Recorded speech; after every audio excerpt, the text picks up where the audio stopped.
संतान सप्तमी व्रत कथा। एक दिन महाराज युधिष्ठिर ने भगवान से कहा, हे प्रभु, कोई ऐसा उत्तम व्रत बतलाइए जिसके प्रभाव से मनुष्य के सांसारिक दुख दूर होकर वे पुत्र एवं पौत्रवान हो जाए। यह सुनकर भगवान बोले, हे राजन, तुमने बड़ा ही उत्तम प्रश्न किया है।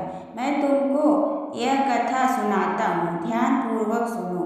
एक समय लोमश ऋषि बजराज की मथुरापुरी में वासुदेव देवकी के घर गए। ऋषि राज को आया हुआ देख दोनों अत्यंत प्रसन्न हुए। उनको उत्तम आसन पर बैठाकर उनका अनेक प्रकार से वंदन और सत्कार किया। फिर मुनि के चरणोदक से अपने घर तथा शरीर को पवित्र किया। वह प्रसन्न होकर उनको कथा सुनाने लगे। कथा कहते हुए लोमश ऋषि ने कहा कि हे देवकी, दुष्ट दुराचारी कंस ने तुम्हारे कई पुत्र मार डाले हैं, जिसके कारण तुम्हारा मन अत्यंत दुखी है। इसी प्रकार राजा नहुष की पत्नी चंद्रमुखी भी दुखी रहा करती थी, किंतु उसने संतान सप्तमी का व्रत विधि विधान से किया, जिसके प्रताप से उनको संतान का सुख प्राप्त हुआ। यह सुनकर देवकी ने हाथ जोड़कर मुनि से कहा, हे ऋषिराज, कृपा करके रानी चंद्रमुखी का संपूर्ण वृत्तांत, इस कथा का विधान विस्तार पूर्वक बतलाइए, जिससे मैं भी इस दुख से छुटकारा पाऊँ। लोमश ऋषि ने कहा कि हे देवकी, अयोध्या का राजा नहुष थे। उनकी पत्नी चंद्रमुखी अत्यंत सुंदर थी। उनके नगर में विष्णुगुप्त नाम का एक ब्राह्मण रहता था। उसकी स्त्री का नाम भद्रमुखी था। वह भी अत्यंत रूपवती सुंदर थी। रानी और ब्राह्मणी में अत्यंत प्रेम था। एक दिन दोनों सरयू नदी में स्नान करने के लिए गए। वहाँ उन्होंने देखा कि बहुत सी स्त्रियाँ सरयू नदी में स्नान करके निर्मल वस्त्र पहनकर एक मंडप में शंकर एवं पार्वती की मूर्ति स्थापित कर पूजा कर रही थी।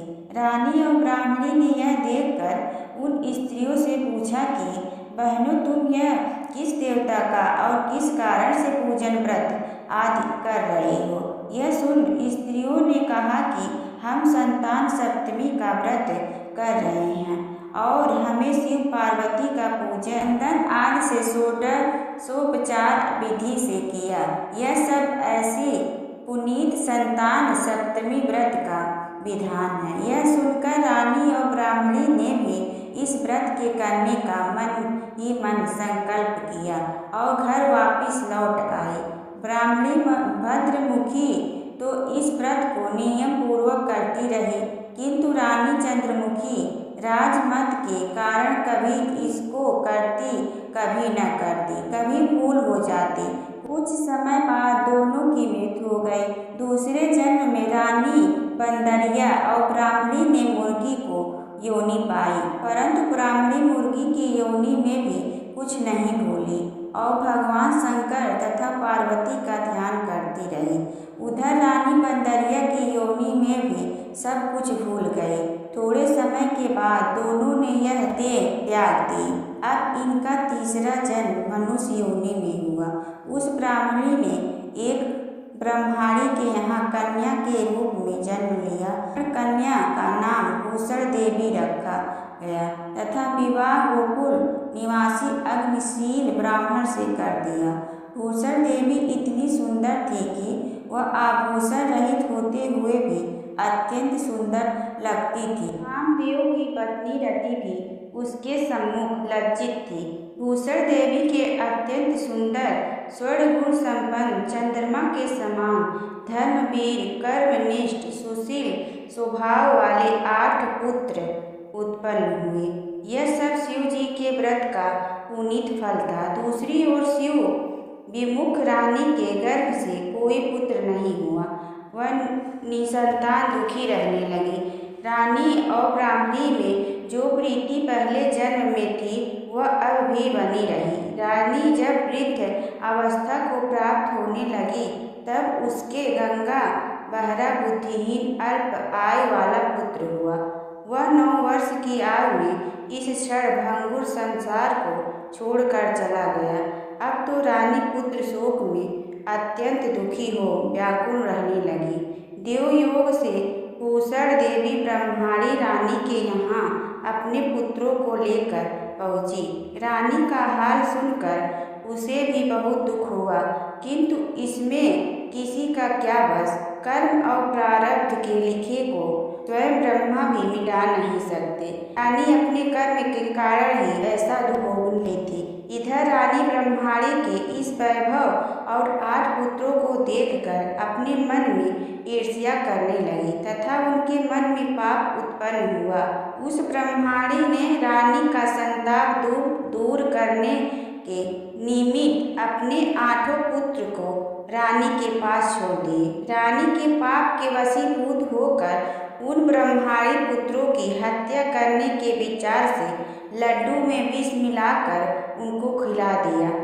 परंतु भगवान शंकर की कृपा से एक भी बालक की मृत्यु न हुई। यह देखकर तो रानी अत्यंत ही आश्चर्यचकित हो गई और इस रहस्य का पता लगाने की मन में ठान ली। भगवान की पूजा से निवृत्त होकर जब पूषण देवी आई तो रानी ने उससे कहा कि मैंने तेरे पुत्रों को मारने के लिए उनको जहर मिलाकर लड्डू खिला दिया, किंतु इनमें से एक भी पुत्र नहीं मरा। तूने कौन सा दान पुण्य व्रत किया है जिसके कारण तेरे यह पुत्र नहीं मरे और तूने दुख भोग रही है? तेरा बड़ा सौभाग्य है। इसका भेद तू मुझसे निष्कपटता होकर समझा, मैं तेरी बड़ी ऋणी रहूंगी। रानी के ऐसे दीन वचन सुनकर भूषण ब्रह्माणी कहने लगी, सुनो, तुमको 3 जन्म का हाल कहती हूँ, सो ध्यान पूर्वक सुनना।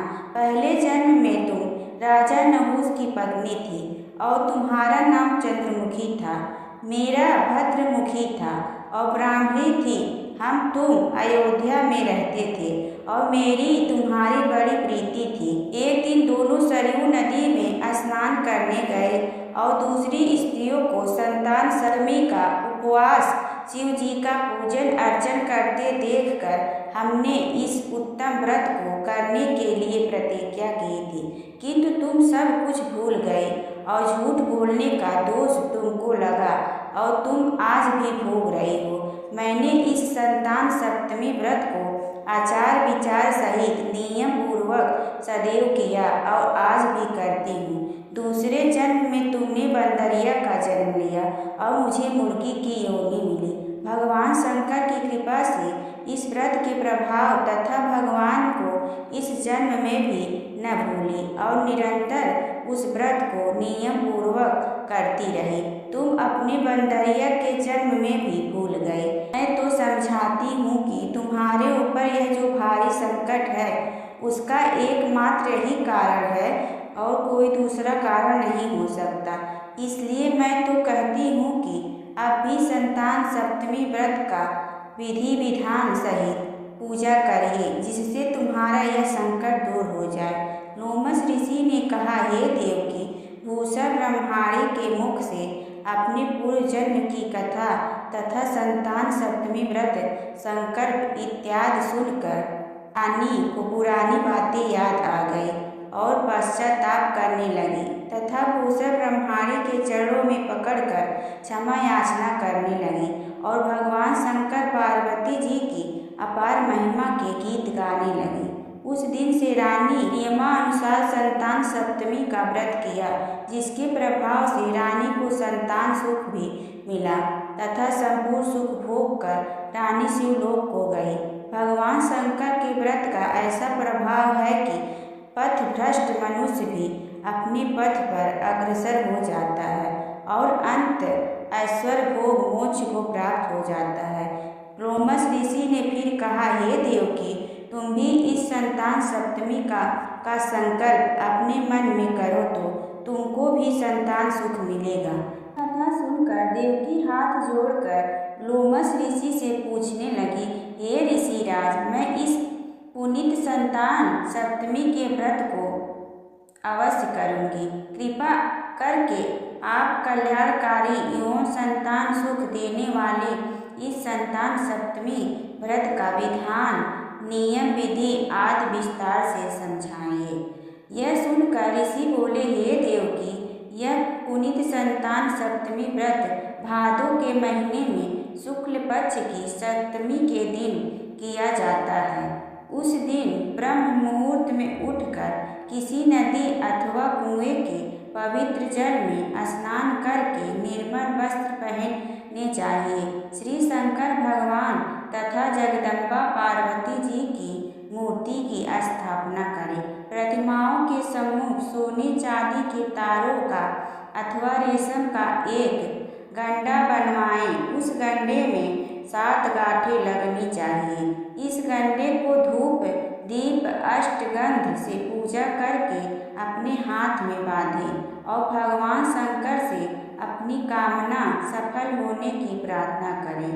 रात पुआ बनाकर भगवान को भोग लगावें और साथ ही पुए एवं यथाशक्ति सोने या चांदी की अंगूठी बनाकर इन सबको एक तांबे के पारा में रखकर और उनका षोडश उपचार विधि से पूजन करके किसी सदाचारी धर्मनिष्ठ सत्पात्रा ब्राह्मण को दान दें। उसके पश्चात 7 पुआ स्वयं प्रसाद के रूप में ग्रहण करें। इस प्रकार इस संतान सप्तमी व्रत का पारायण करना चाहिए। भादों की शुक्ल पक्ष की सप्तमी के दिन हे देवकी, इस व्रत को इस प्रकार करने से समस्त पाप नष्ट होते हैं और भाग्यशाली संतान उत्पन्न होती है तथा अंत में शिवलोक की प्राप्ति होती है। हे देवकी, मैंने तुमको संतान सप्तमी का व्रत संपूर्ण विधि विस्तार सहित वर्णन किया, उसको अब तुम नियम पूर्वक करो, जिससे तुमको उत्तम संतान पैदा होगी। इतनी कथा कहकर भगवान आनंद कंद श्री कृष्ण ने धर्मावतार युधिष्ठिर से कहा कि श्री लोमस ऋषि इस प्रकार हमारी माता को शिक्षा देकर चले गए। ऋषि के कथा अनुसार हमारी माता देवकी ने इस व्रत को नियमानुसार किया, जिसके प्रभाव से हम उत्पन्न हुए। यह व्रत विशेष रूप से स्त्रियों के लिए कल्याणकारी है, परंतु पुरुषों को भी समान रूप से कल्याणदायक है। संतान सुख देने वाला, पापों का नाश करने वाला यह उत्तम व्रत है। नियम पूर्वक जो कोई इस व्रत को करता है और भगवान शंकर और पार्वती जी की सच्ची मन से आराधना करता है, निश्चय ही अमर पद प्राप्त कर अंत में शिवलोक को जाता है। बोलो शंकर भगवान की जय।